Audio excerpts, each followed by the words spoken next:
तुम उन मुसलमानों को जानती हो जिन पर हुक्मरानी और दौलत का नशा सवार होता है।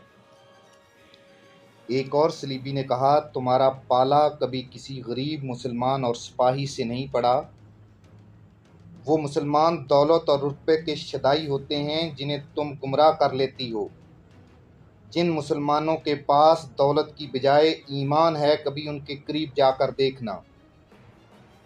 उनके पास एक और सलीबी लड़की बैठी थी जिसने अभी तक कुछ भी नहीं कहा था। सरबराह ने उसकी तरफ देखा और कदरे तंजिया लहजे में उसे कहा, क्या तुम इस मुसलमान के सीने से राज निकाल सकती हो बारबरा? लड़की ने उसे खाली निगाहों से देखा। सरबराह ने कहा, तुमने काहिरा में हमें बहुत ख़राब किया था। मैरीना की उस्तादी देखो और उससे कुछ सीखो। मैं तुम्हें एक और मौका देता हूँ।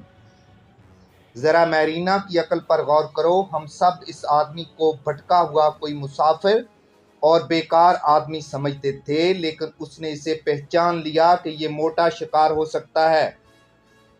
मैं तुम्हें इसीलिए मिस्र से निकाल कर ले जा रहा हूँ कि तुम सलीब को फ़ायदा पहुँचाने की बजाय नुकसान पहुँचाती हो।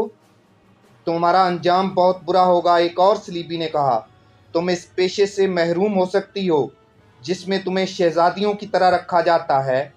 इससे निकाल दिया गया तो किसी की दाश्ता बनकर रहने या इस्मत फरोशी के सिवा तुम्हारा कोई ठिकाना नहीं होगा। दूसरी लड़की, जिसका नाम मैरीना था, नफरत से बोली, ये तो है ही इसी काबिल। बारबरा ने मैरीना की तरफ कहर भरी नज़रों से देखा। उसके चेहरे का रंग गुस्से से लाल हो गया था, लेकिन खामोश रही। वो भी मैरीना की तरह खूबसूरत थी, लेकिन जब से मिस्र गई थी उसकी उस्तादी मान पड़ गई थी। उसकी वजह यह थी कि उनका सरबराह भी मिस्र में था और ज़मीन दोस्त कार्रवाइयाँ कर रहा था। ये लोग किसी जगह आपस में मिला करते थे। सरबराह रुतबे वाला अफसर था और खूबरू भी था।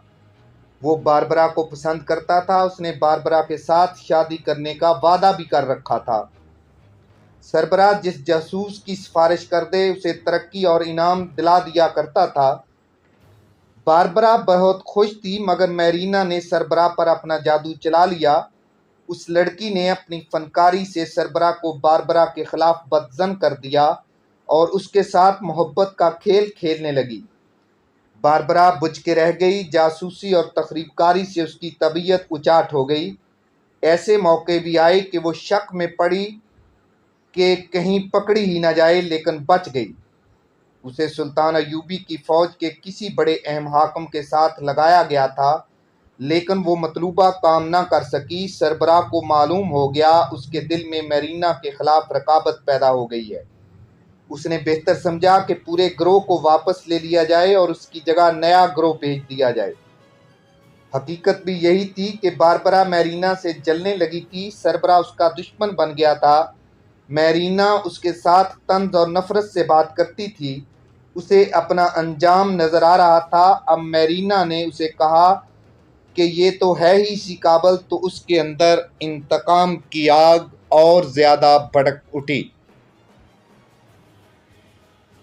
इस आदमी के सीने से सिर्फ मैं राज निकाल सकती हूँ, मैरीना ने कहा। यह बारबरा के बस का रोग नहीं। बारबरा गुस्से से उठी और अपने खेमे में चली गई। ये आदमी रात को कहीं भाग के नहीं जा सकता, सरबराह ने कहा। अभी इसके पास भागने की कोई वजह भी नहीं, फिर भी एहतियात लाजमी है। इसे बेहोश कर देना चाहिए। थोड़ी देर बाद मैरीना उस खेमे में दाखिल हुई जिसमें साग तुर्क सोया हुआ था। दिया जल रहा था।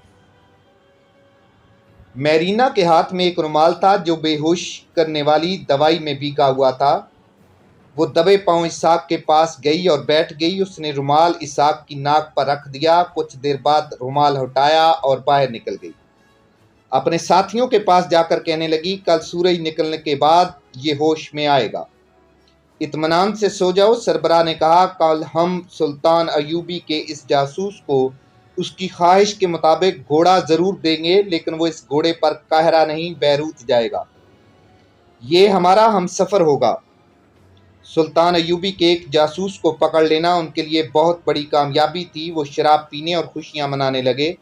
मैरीना उछल कूद रही थी, मगर बारबरा जैसे इस जश्न से लातल्लक थी, इसलिए वो अपने खेमे में चली गई। बहुत देर बाद सब एक एक करके अपने अपने खेमे में चले गए।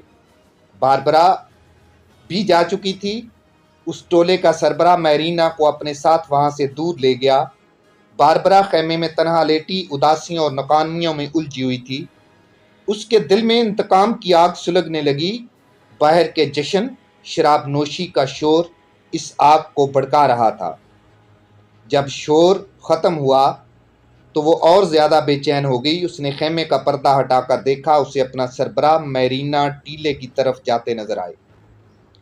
चांदनी रात में वो कुछ दूर तक नजर आए और गायब हो गए। बारबरा के कानों में मैरीना के ये अल्फाज गूंज रहे थे, सिर्फ मैं इसके सीने से राज निकाल सकती हूँ।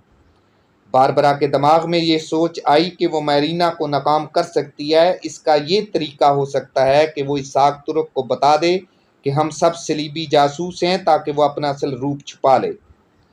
उसने ये भी सोचा कि वो इसहाक को वहां से भिगा दे। ये सब इंतकामी सोचें थीं। वो सब के सो जाने का इंतजार करती रही। उसे नींद नहीं आ रही थी। उसके खेमे का पर्दा उठा। उसे मालूम था कि ये कौन है। उसे सरगोशी सुनाई दी, बारबरा। चले जाओ मार्टन, बारबरा ने गमो गुस्से से कांपती हुई आवाज में कहा, चले जाओ यहां से।